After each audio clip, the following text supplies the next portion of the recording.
नमस्कार, आपके साथ मैं हूं रुमाना अलवी और आप सभी दर्शकों का आपके अपने मनपसंद अन्नदाता कार्यक्रम में स्वागत करती हूं।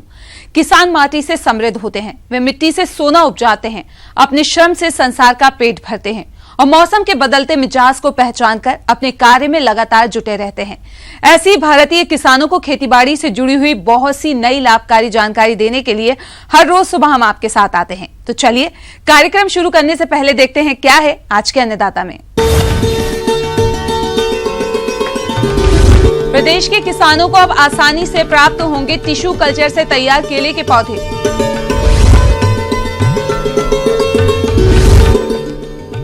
अच्छी पैदावार के लिए अरहर की फसल में जरूरी कार्य।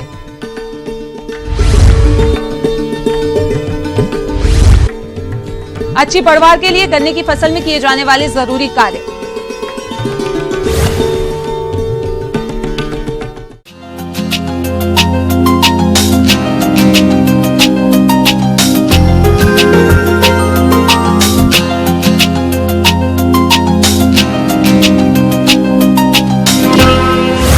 केले की खेती की अगर बात करें तो इसकी खेती से आज हमारे ज्यादातर किसान अच्छा मुनाफा कमा रहे हैं, जिसका कारण है टिश्यू कल्चर से तैयार पौधों से केले की खेती करना। इसकी खेती करने से उत्पादन में लगभग 60% की बढ़ोतरी होती है और पारंपरिक खेती करने पर पहले केले की फसल 18 महीने में तैयार होती थी, वहीं टिश्यू कल्चर से तैयार पौधों में 9 महीने बाद फूल आना शुरू होता है और 12 से 14 महीने में फसल पककर तैयार हो जाती है। इसलिए इसकी खेती बहुत से किसान करना चाहते हैं, लेकिन ये पौधे इन किसानों को नहीं मिल पाते हैं। इसी समस्या को देखते हुए केंद्रीय पोषण बागवानी संस्थान लखनऊ में टिश्यू कल्चर पौधे अब अपनी ही लैब में तैयार किए जाएंगे और पूरे प्रदेश के किसानों को उपलब्ध कराए जाएंगे। इस विषय पर अधिक जानकारी के लिए मिलते हैं इसी संस्थान के प्रधान वैज्ञानिक डॉक्टर मनीष मिश्रा से।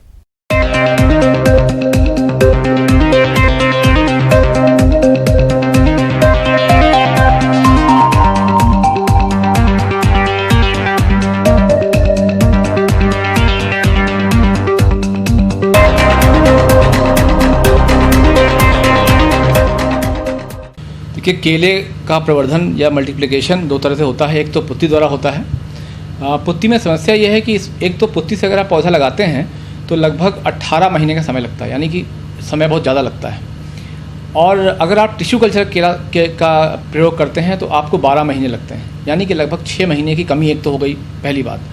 दूसरी, टिश्यू कल्चर के पौधों से 25% ज़्यादा आपको उत्पादकता मिलती है, यानी उत्पादन ज़्यादा होता है, जबकि उसमें कम होता है। और तीसरा एक बहुत बड़ा जो कारण है टिश्यू कल्चर के लोकप्रिय होने का, वो है कि इसमें बीमारियां नहीं हैं। वायरस जनित जितने रोग हैं इनकी ऑलरेडी पहले टेस्टिंग होती है, तब पौधे दिए जाते हैं। इसलिए टिश्यू कल्चर एक बहुत ही लोकप्रिय तकनीक के रूप में उभरा और इस समय देश में लगभग 100 टिश्यू कल्चर कंपनियाँ जो हैं वो काम कर रही हैं और केले का बड़े स्तर पर उत्पादन कर रही हैं। सबसे अग्रणी कंपनी इस देश में जितनी भी हैं बड़ी कंपनियाँ, वो महाराष्ट्र में हैं या कर्नाटक में ज़्यादातर हैं। उत्तर प्रदेश में क्या हुआ, पिछले कुछ सालों में केले में एक बहुत बड़े स्तर पे बदलाव आया और ये पूर्वी उत्तर प्रदेश से शुरू हुआ और लगभग उत्तर प्रदेश के हर इलाके में आज केला पहुंच गया है। और इसकी वजह रही कि जो ये कंपनियां थीं ये टिश्यू कल्चर के पौधों को इस देश में, इस प्रदेश में सप्लाई कर पाईं और किसानों ने इसे बड़े मात्रा में अपनाया। केले की बढ़ती मांग को लेकर टिश्यू कल्चर से केले की खेती को बढ़ावा दिया जा रहा है। इसी उद्देश्य से निजी क्षेत्र के सहयोग में टिश्यू कल्चर लैब खोले जा रहे हैं। केले की मांग इन दिनों काफी बढ़ गई है, जिसकी वजह से केले के अधिक उत्पादन पर जोर दिया जा रहा है। इसके लिए टिश्यू कल्चर लैब बनाया जा रहा है। ये लैब टिश्यू कल्चर से केले के अच्छे और बेहतर उत्पादन को बढ़ावा देंगे। प्रदेश सरकार ने भी जो टिश्यू कल्चर के केले के पौधे हैं इनको किसानों को सब्सिडाइज रेट पे दिया, तो इस तरह से इसकी लोकप्रियता बहुत तेजी से बढ़ी। लेकिन अब हालत ये हो गई है कि इतने बड़े क्षेत्र में केले का उत्पादन होने लग गया है कि जो गुणवत्ता युक्त प्लांटिंग मटेरियल है उसकी बड़ी कमी है।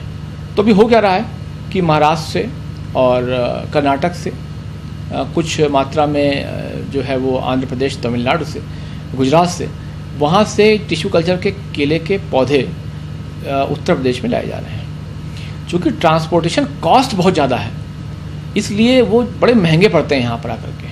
तो हम लोगों का बड़ी शुरुआत से CISH की कोशिश रही है कि हम किसानों को या जो उद्यमी हैं इनको ये सिखा पाएँ कि वहाँ से आप केले के टिश्यू कल्चर पौधे जो स्टेज 1 के होते हैं उनको ले आएँ और यहाँ पर ला करके उनकी सेकेंडरी हार्डनिंग कर लें। पहली हार्डनिंग तो वहीं हो जाती है, सेकेंडरी हार्डनिंग यहाँ पर कर लें और फिर उसके बाद किसानों को बेच दें।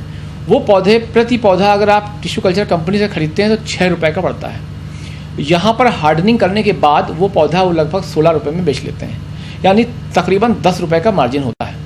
तो इससे क्या होता है, एक तो कॉस्ट कम पर किसानों को कम कीमत पे उपलब्ध हो जाता है और दूसरा जो बहुत बड़ा फ़ायदा ये है कि जो उद्यमी जुड़ा हुआ है वो अच्छा खासा लागत 2-3 महीने में कमा लेता है। इस प्रयास में हम लोगों ने शुरुआत ये की कि फार्मर फर्स्ट परियोजना हमारी है। ये फार्मर फर्स्ट परियोजना देश के 52 जगहों में चल रही है, काफ़ी बड़ी परियोजना है और ये भारतीय कृषि अनुसंधान परिषद की एक बहुत ही महत्वपूर्ण परियोजनाओं में से एक है। इसके द्वारा हम लोग किसानों की आय बढ़ा रहे हैं और साथ ही नए रोजगार के नए आयाम भी खोज रहे हैं। इसी प्रयास में हम लोगों ने यूथ को, जो यंग हैं लोग, इन बच्चों को ट्रेनिंग दी कि आप लोग सेकेंडरी हार्डनिंग करें और यहाँ केले के पौधों की उपलब्धता को बढ़ाएं। तो ऐसे ही इस प्रयास में एक बच्चा हमारे सामने भी आया, उसने एक सात्विक बायोटेक नाम से एक कंपनी बनाई और उसने केले के पौधों का जो था वो उनको हार्डनिंग करनी शुरू की, टिश्यू कल्चर पौधों को, और लगभग 50,000 से उसने शुरुआत की है। 5 लाख अगले साल के लिए उसने अपना एम रखा है, जो कि बहुत ही बड़ी सफलता की बात है। अभी किसान निजी नर्सरियों से टिश्यू कल्चर केले के पौधे खरीदते आ रहे हैं, जिनकी आपूर्ति दक्षिण भारत के अलावा अन्य राज्यों से होती है। इसमें कभी कभी किसानों के साथ धोखा भी हो जाता है। इन सब से किसानों को बचाने के लिए केंद्रीय पोषण बागवानी संस्थान लखनऊ ने अपने संस्थान से ट्रेनिंग प्राप्त युवकों के यहाँ CISH द्वारा अधिकृत टिश्यू कल्चर पौध की नर्सरी तैयार कराई है, जहाँ से किसान कम दाम में अच्छी गुणवत्ता और रोग मुक्त पौधे ले जा सकते हैं।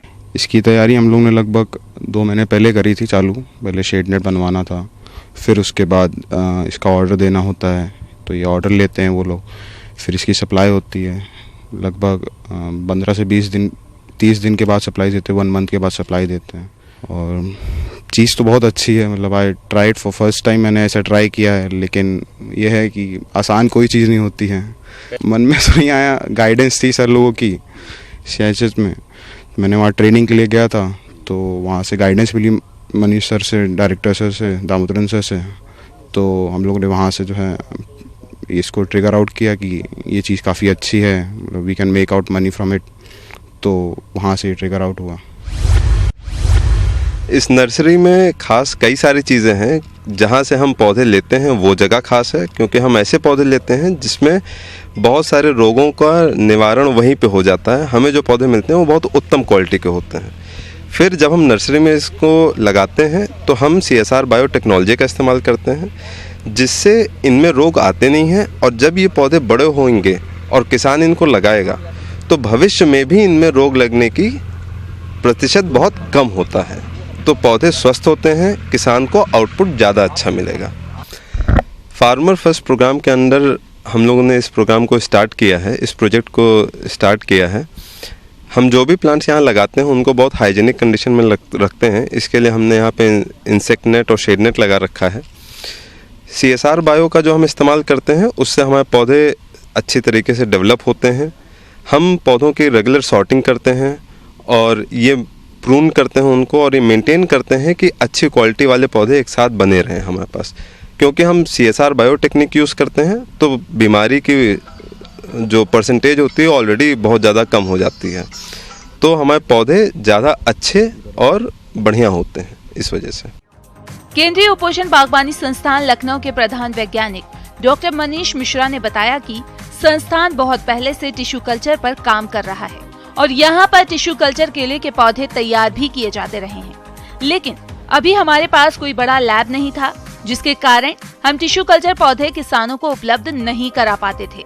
लेकिन अब सरकार द्वारा ये लैब स्थापित किया जा रहा है और ये समस्या अब समाप्त हो जाएगी और किसानों को यहीं से टिश्यू कल्चर केले के पौधे मिल जाएंगे। हम लोग व्यावसायिक स्तर पे ये ग्रैंड एंड वैरायटी है, इसका टिश्यू कल्चर व्यावसायिक स्तर पे करें और इन केलों के पौधों को न केवल किसानों को दें, बल्कि जो उद्यमी हैं जो कि सेकेंडरी हार्डनिंग द्वारा इस व्यवसाय में जुड़ना चाहते हैं, उनको भी हम लोग मदद कर पाएँ। CISH के पास ऑलरेडी टिश्यू कल्चर के पौधों केले के टिश्यू कल्चर पौधों की तकनीक विकसित है और अभी हम छोटी मात्रा में, कम मात्रा में इसका प्रवर्धन कर रहे हैं।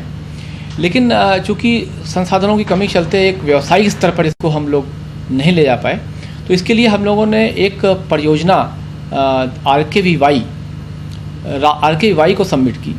और आपको जानकर बड़ी खुशी होगी कि RKVY ने हमें करीबन 70-77 लाख रुपए इसके लिए अनुमोदित किया है कि व्यावसायिक स्तर पर टिश्यू कल्चर के पौधे यहाँ पर CISH में बनाए जा सकें, जिससे कि जो केले के पौधों का रेट है वो और कम हो सके और हम किसानों को उसे कम दाम पे दे सकें। और बल्कि एक ख़ास बात यह है कि इसमें एक हम बायो प्राइमिंग टेक्नोलॉजी का उपयोग करने जा रहे हैं, जिसमें कई सारे जो माइक्रोब्स हैं, सूक्ष्म जीवी हैं, इनको हम पौधों में डालेंगे, जिससे कि उन रोगों से लड़ने के प्रति उनकी ताकत बढ़ जाएगी।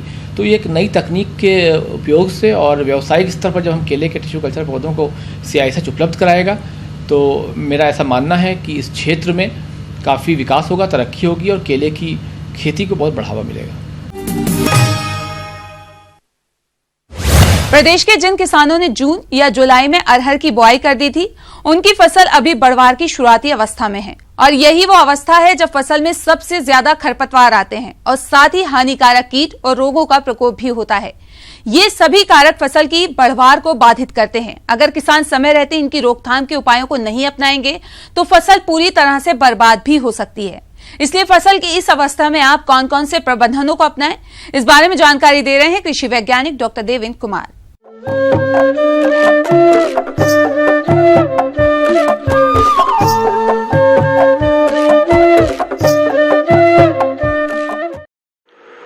अभी मौसम को देखते हुए किसान भाइयों को ध्यान रखना है कि अभी बारिश बिल्कुल नहीं हो रहा है। अगर अरहर का जमाव हो गया है और उसमें बढ़वार नहीं हो रही हो, तो एक अभी तत्काल रूप से मौसम के देखते हुए अगर सुखाड़ की स्थिति है तो किसान भाई एक हल्की सिंचाई अवश्य कर दें। दूसरा, अब इसके बाद खरपतवार की समस्या आएगी।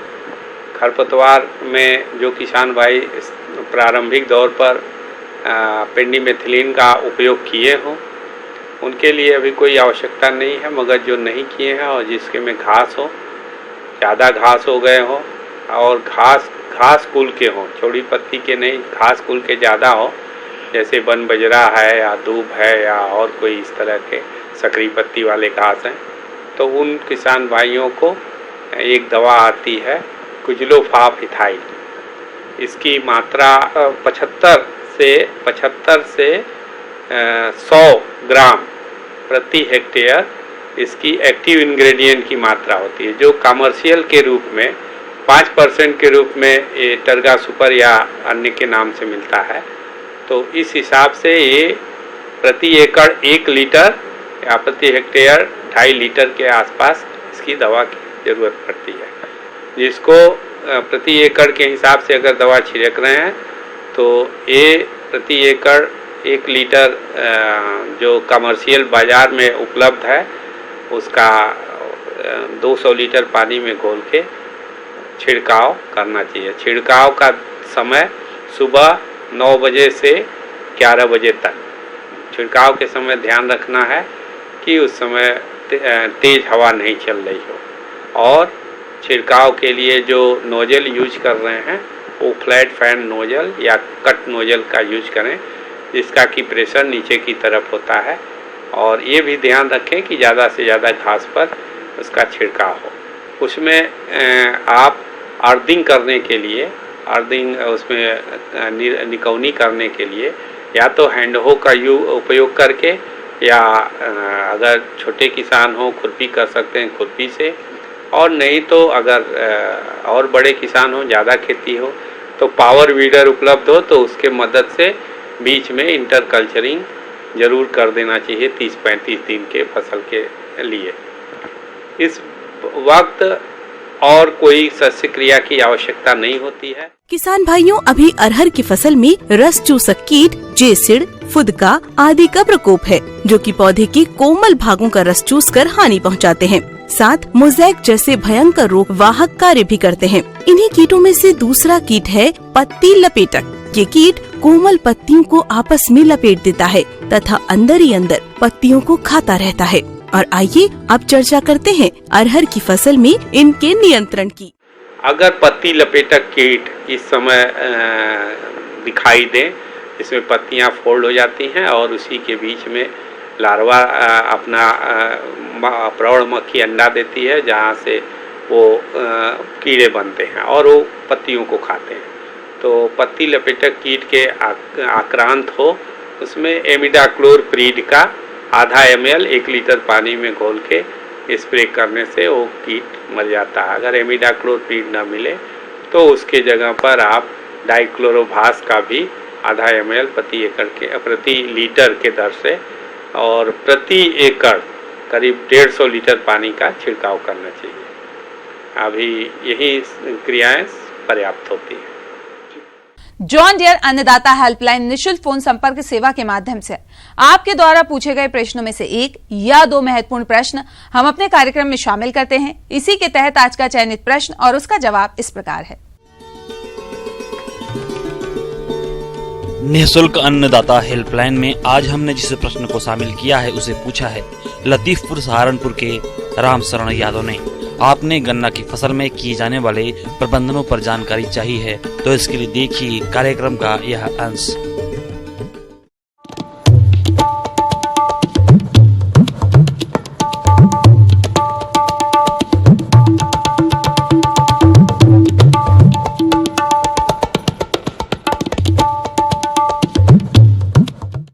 जी नमस्कार। गन्ना किसान भाई, अगर आप गन्ना अपना लगाए हुए हैं तो गन्ने की अच्छी बढ़वार हो, अच्छा आपको उपज मिले, पैसा मिले, इसके लिए आप कुछ कृषि कार्य हैं उस पर आप ध्यान दें। किसान भाइयों, अभी अपने राज्य में मानसून पहुंच चुका है और वर्षा शुरू हो गई है और इसी समय गन्ने की फसल गिरने लगती है। तो आप गन्ने की फसल में मिट्टी चढ़ाने का कार्य शुरू कर दें। तो किस प्रकार चढ़ाएं मिट्टी, आइए जानते हैं। पहली चीज ये कि जैसे ही बरसात का सीजन आता है, हम ऐसे में कि जो किसान भाई अभी में गन्ने पर मिट्टी चढ़ाई जाती है, क्योंकि मिट्टी चढ़ाने से खरपतवार का कंट्रोल होता है और साथ ही साथ जो गन्ना होता है उसकी जड़ों को मजबूती मिलती है, हमारा गन्ना का बढ़वार होता है। तो अगर जिन किसान भाई का अभी ये कार्य नहीं हुआ है गन्ने में, उनसे मैं कहूँगा कि आप प्रति हेक्टेयर 100 किलो यूरिया का खेत में आप टॉप ड्रेसिंग करें जड़ के पास, और करने के बाद से आप उसमें मिट्टी चढ़ा दें। किसान भाइयों, गन्ने की फसल को लगभग 150 से 160 सेंटीमीटर पानी की आवश्यकता होती है और लगभग 120 सेंटीमीटर पानी ही वर्षा से प्राप्त होता है तथा शेष पानी की पूर्ति हमें सिंचाई के द्वारा ही देनी पड़ती है। गन्ने की फसल में लगातार सिंचाई करते रहने के कारण इसमें कई खरपतवार उगाते हैं जो कि फसल की बढ़वार में बाधा डालते हैं। साथ ही कई हानिकारक कीटों के आश्रय स्थल का कार्य भी करते हैं और इस कारण गन्ने का अच्छा उत्पादन भी नहीं मिल पाता है। तो गन्ने की फसल में कौन कौन से कीटों का प्रकोप है, आइए जानते हैं। कि जैसे ही बरसात का सीजन आता है तो दीमक, गिटार, बोरर, इन सब कीटों का प्रकोप गन्ने में ज़्यादा हो जाता है। इसके लिए किसान भाई आपको जो कोराजान नाम की एक दवा है, जिसका डोज है 3 लीटर पानी में 1 ml के हिसाब से, आप जड़ के पास आप स्प्रे कर दें। स्प्रे करने के बाद से आप खेत में नमी बनाए रखने के लिए 1 दिन के बाद अगर बारिश नहीं होती है तो आप सिंचाई कर दें। उसके बाद से आप यूरिया जो हमने बताया उसको टॉप ड्रेसिंग करके आप मिट्टी चढ़ा दें। दूसरी चीज़ ये होता है कि फिर जैसे ही हमारा अगस्त सितंबर आता है तो हम जानते हैं कि बारिश के मौसम में जो गन्ना बढ़ जाता है तो एक हथिया नक्षत्र आती है जिसमें तेज़ हवा चलती है। तो जिन किसान भाई का गन्ना ज़्यादा बढ़ जाता है तो उनमें गन्ने को गिरने की ज़्यादा संभावना हो जाती है, क्योंकि जब अगर गन्ना गिर गया तो फिर उस पर चूहे, गीदड़ तथा अनेक प्रकार के रोग बीमारियों का अटैक हो जाता है, जिससे कि आपकी उपज प्रभावित होती है। इसके लिए ज़रूरी यह है कि आप अगस्त सितंबर में गन्ने की बधाई कर दें ताकि वो हवा जब तेज़ बहे तो उसे गिरे नहीं। साथ ही साथ किसान भाई, अगर आप कोराजान का स्प्रे कर दिए हैं खेत में और नमी को बनाए रखे हैं तो आपका जो तना छेदक कीट होता है, दीमक होता है, सफ़ेद कीड़ार होता है, इन सब का प्रकोप आपके गन्ने पर नहीं होगा। हम सभी जानते हैं किसान भाई कि गन्ने का एक कैंसर रोग जिसको कहते हैं हम लाल सड़न, red rot of sugarcane, इसका लक्षण भी आपको अगस्त सितंबर में दिखाई देने लगता है। लक्षण आप सभी जानते हैं कि ऊपर से जो तीसरी पत्ती होती है वो किनारे से सूखते सूखते कभी कभी पत्ती का जो बीच वाला सिरा होता है उसमें भी लालिमा आ जाता है। हमारे गन्ने को अगर फाड़ कर जब देखें तो गहरा लाल रंग का उसमें धारी दिखाई देती है, उस पर सफ़ेद सफ़ेद सा स्पॉट दिखाई देता है। जब उसको फाड़ते हैं हम तो देखते हैं कि उसमें से जो गंध आती है बिल्कुल शराब जैसे उसमें से बदबू आती है। तो चूँकि इसको हम लोग गन्ने का कैंसर कहते हैं, जब ये रोग आपके खेत में लग जाता है, आपके फसल पे अटैक कर लेता है, तो इसका कोई निदान नहीं है। वैसे में आपको ये सलाह दी जाती है कि किसान भाई आप पहली चीज़ तो ऐसे प्रभेद का चुनाव करें जिसमें ये लाल सड़न रोग न हो। सेट होता है, टुकड़ा होता है, उसका बिना उपचारित किए हुए कभी भी आप गन्ने को न लगाएं।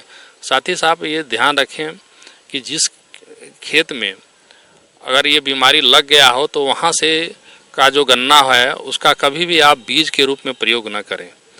साथ ही साथ किसान भाई अगर आपके खेत में ऐसा लक्षण अभी दिखाई दे रहा हो तो वैसे गन्ने को निकाल करके आप बाहर उसको मिट्टी में दबा दें। साथ ही उस वैसे स्थान पे आप कार्बेंडाजिम जो दवा होता है, फंजीसाइड है, इसका 1 लीटर में 2 ग्राम मात्रा मिला करके और जहाँ पे गन्ना में लाल सड़न रोग लगा हुआ है वहाँ पे गड्ढा बना लें और उसमें डाल दें और उसके बाद उसको भर दें ताकि इस रोग का जो प्रकोप है वो दूसरे गन्ने पर न हो। तो इन सब सारी बातों का अगर आप ध्यान रखेंगे तो आपके गन्ने की पैदावार अच्छी होगी, साथ ही साथ आपको उपज बढ़िया मिलेगा। आइए अब एक नजर डालते हैं राज्य के कुछ चुनी हुई मंडियों के प्रमुख फसलों के बाजार भाव पर।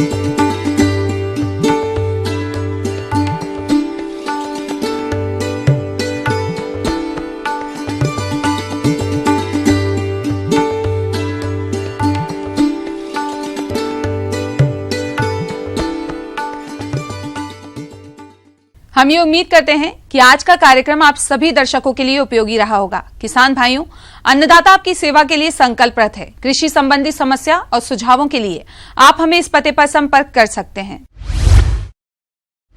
प्रोड्यूसर अन्नदाता, news 18, Uttar Pradesh, Uttarakhand, Ramoji film city, Hyderabad 501512। साथ ही आप हमें ईमेल भी कर सकते हैं। हमारा ईमेल एड्रेस है p18annadata@nw18.com। इसके अतिरिक्त आप हमें जॉन डियर निशुल्क हेल्पलाइन नंबर 180041922155 पर सोमवार से शनिवार सुबह 10 से शाम 4 बजे के बीच संपर्क कर सकते हैं। किसान भाइयों, अब समय हो रहा है आपसे विदा लेने का, तो हमारी अन्नदाता टीम को दीजिए इजाजत। कल फिर आपसे मुलाकात होगी कृषि संबंधित कुछ और महत्वपूर्ण जानकारियों के साथ।